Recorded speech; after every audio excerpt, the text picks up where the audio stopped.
নমস্কার বন্ধুরা, আশা করি আপনারা সকলে ভালো আছেন। কাকলি কিচেনে সকলকে স্বাগত। আজকে বানিয়েছি চিকেন কোরমা। ভাত, রুটি, পরোটা, ফ্রাইড রাইস সব কিছুর সঙ্গে ভালো লাগে। তাহলে চলুন কীভাবে বানিয়েছি দেখা যাবে।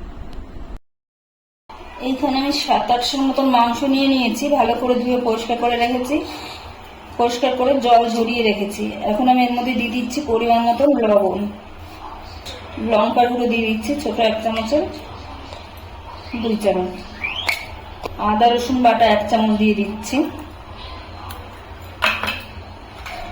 আর এখানে 3 চামচের মতন দই আমি ফেটিয়ে রেখেছি, দইটা দিয়ে দিচ্ছি।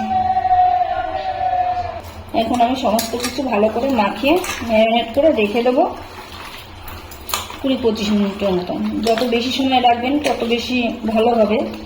তো আমার হাতে খুব বেশি সময় নেই, 20-25 মিনিট মাখিয়ে রেখে দিচ্ছি। এখানে আমি 4টে মিডিয়াম সাইজের পেঁয়াজ ডুমো ডুমো করে কেটে নিয়েছি। এখন আমি এর ভিতরে দিয়ে দিচ্ছি গরম জল। গরম জলটা দিয়ে কিছুক্ষণ আমি রেখে দিচ্ছি।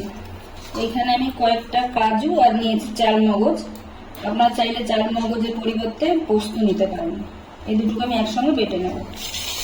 এইখানে আমি নিয়েছি কিছুটা মৌরি, কিছুটা জিরে 1/2 চামচের মতন, কয়েক টুকরো দারচিনি, জয়িত্রী, 4টে এলাচ, এটাকে কি বলে জায়ফল, ভুলে গেছি কি বলে, জায়ফল 1 টুকরো, আর এটা সাদা গোলমরিচ নিয়েছি।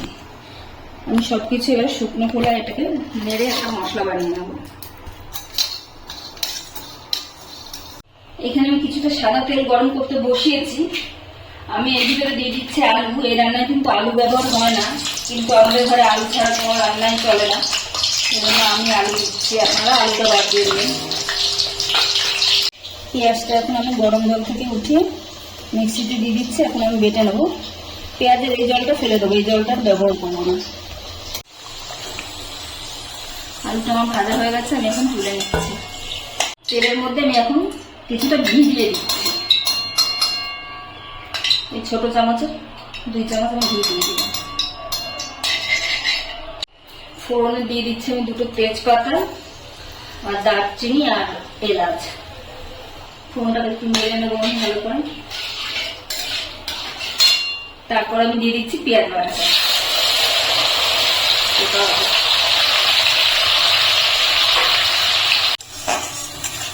পেঁয়াজটা 2-3 মিনিট ভেজে নিয়েছি। এখন আমি দিয়ে দিচ্ছি আদা রসুন বাটা 1 চামচ। এখন এটা একটু কষিয়ে নেব। এই মশলাটা খুব বেশি কষানো যাবে না, ভেজে লাল করা যাবে না, এখন সাদা সাদাই থাকবে। এখন আমি হয়ে গেছে আমার কষানো, এখন আমি মাংসগুলো দিয়ে দিচ্ছি। এখন আমি ভালো করে একটু কষিয়ে নিচ্ছি। গ্যাসের ফ্লেমটা মিডিয়াম কিংবা লোতে রেখে করতে হবে। মিডিয়াম রেখে এটাকে সেদ্ধ করে দিতে হবে। 2-3 মিনিট রেখেছিলাম, এখন আবার একটু নাড়িয়ে দিচ্ছি। নাড়িয়ে দিয়ে আবার আমি ঢেকে দেবো। এটা ঢেকে ঢেকেই রান্না করতে হবে। ঢেকে ঢেকেই গ্যাসের ফ্লেম লোতে রেখে, লো টু মিডিয়ামে রেখে ঢেকে ঢেকে রান্না করবো। আবার ঢেকে দিচ্ছি। আবার আমি ঢাকা খুলে নিচ্ছি।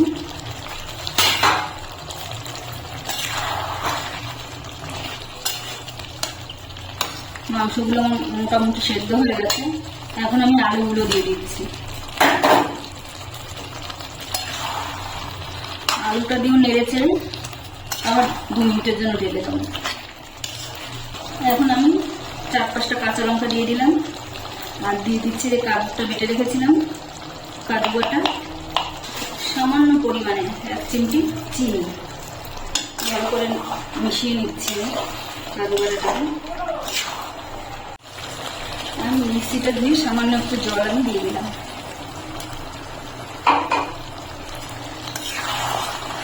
এখন নেড়েছে, আবার আমি ঢেকে দিচ্ছি। যে মশলাটা ভেজে গুঁড়ো করে রেখেছিলাম, ওই মশলাটাও এখন আমি দিয়ে দিচ্ছি।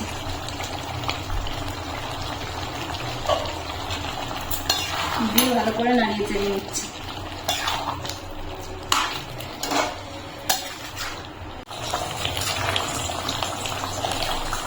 আলু, মাংস সবকিছু আবার সুন্দর সেদ্ধ হয়ে গেছে। এখন আমি নামিয়ে নেব। নামানোর আগে আমি এখানে দিয়ে দিচ্ছি 1 চামচের মতন কেওড়া জল। কেওড়া জলটা দিয়ে ভালো করে মিশিয়ে নিয়ে আমি এখন নামিয়ে নেব। রেসিপিটা তৈরি হয়ে গেছে। ভিডিওটি যদি ভালো লাগে তাহলে একটা লাইক করবেন, সাবস্ক্রাইব করবেন এবং কমেন্টে জানাবেন কেমন হয়েছে।